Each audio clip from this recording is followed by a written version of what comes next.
global debut of the Discovery. It is a very big deal here at the Paris show. Let's talk a little bit more about that with Gerry McGovern. Great to see you. Nice to see you again. Always a pleasure, and congratulations. Thank you. Cliched, obvious question. I think a lot of people have asked you this already, but when you think Discovery, a lot of people in their heads instantly get square headlamp, square design, slab side at the back. Was it difficult to move away from that, or was that always the idea?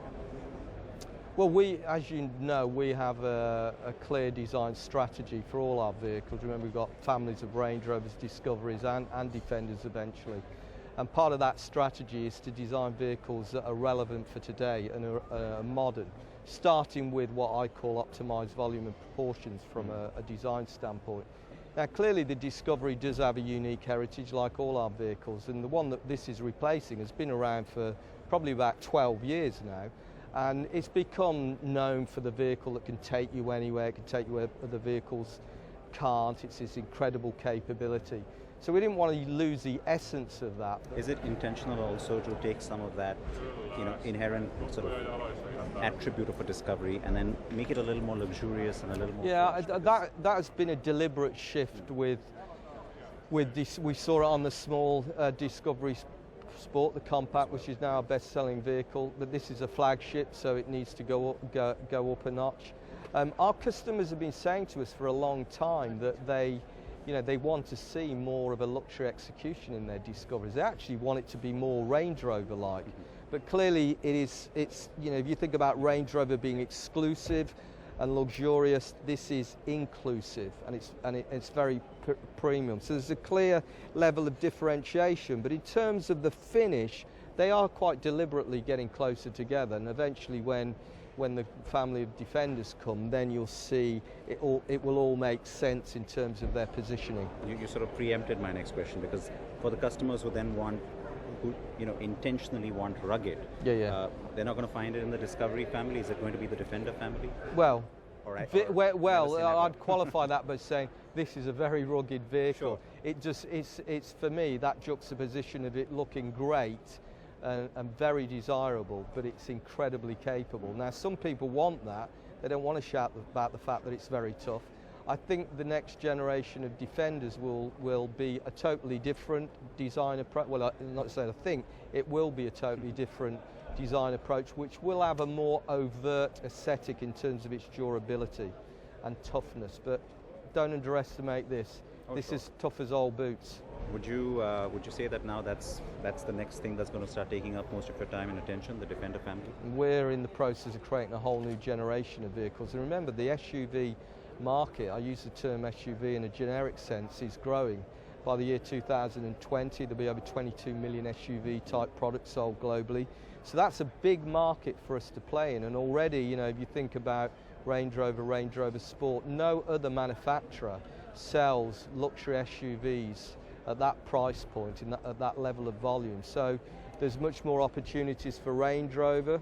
There's more opportunities for Discovery in terms of where we want to go with niche type products. And clearly we've got a family of Land Rovers coming with maybe some very significant surprises along the way. That's good to know, and something to look forward to, of course, as always. But with the Discovery as well, at least all of us hope there's going to be that third member. So well, for me, it isn't a family unless there's at least three. Yeah. So you've said that before. Yeah. So two things that we've started to see happen in the market, and I'm sure you've sort of taken note of that. The first, of course, is all this talk about both autonomous and electric vehicles. So how much of your forward-looking design strategy takes that into account? And I'll ask you the second thing after that. Yeah. Well, I mean, for me, the whole subject of autonomous driving is a fascinating one. It is something we're focused on. And what does that mean for us in terms of the way we design these vehicles?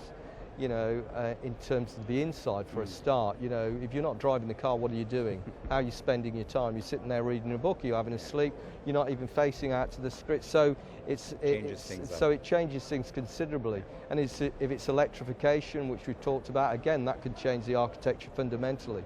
So these are things that are very much at the forefront of our minds as we develop our next generation of vehicles. I think from an autonomous driving standpoint, I think there'll always be a desire for people that will want to connect with the car and be able to take control, because let's face it, hope so, a lot of these vehicles, they resonate with people on an emotional level. We don't need luxury or premium vehicles, we desire them, and that's a differentiator. And if everything becomes so rationalised, I think it'd be a boring world. But could you see that happen? Something like a coupe SUV? I don't know what to call those. Do you really. think? Well, I'm not. Look, the PR man's behind you. He's going to pounce. As an idea. Why is not? That an idea? Why not?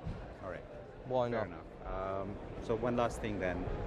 We of course are waiting for this, the confirmation of when it comes to our market, etc. But as what Discovery used to mean, let's say 1989 when it first came out, obviously even that definition has seen a big evolution today. Yeah. Does it sometimes worry you that in markets like ours, they get sort of clubbed together with luxury and people don't look beyond that and don't get into all the little nuances and the aspects and the capability of the car? Well, at the end of the day, all these vehicles, clearly it's the way you position them in the marketplace, it's the way you communicate them is important. But I suppose it's, these vehicles, once they're out there, it's when people become familiar with them, when they start to use them. I mean, to say, if you look at, I think the interesting thing about the Discovery is if you look at the traditional sort of SUVs, let's say traditional 4x4s, this vehicle is far more sophisticated in terms of its refinement and in terms of the way that, the way it's presented, its premiumness and all those other things. And then if you compare it with the sort of more premium sort of soft-roaders, for want of a better description, against those vehicles, the Discovery is far more capable. So it does have a unique positioning against those. And I just think it's important for us to be able to communicate that in the right way. That's a fair point. I can't wait to drive it, I can tell you. It's a great car to drive.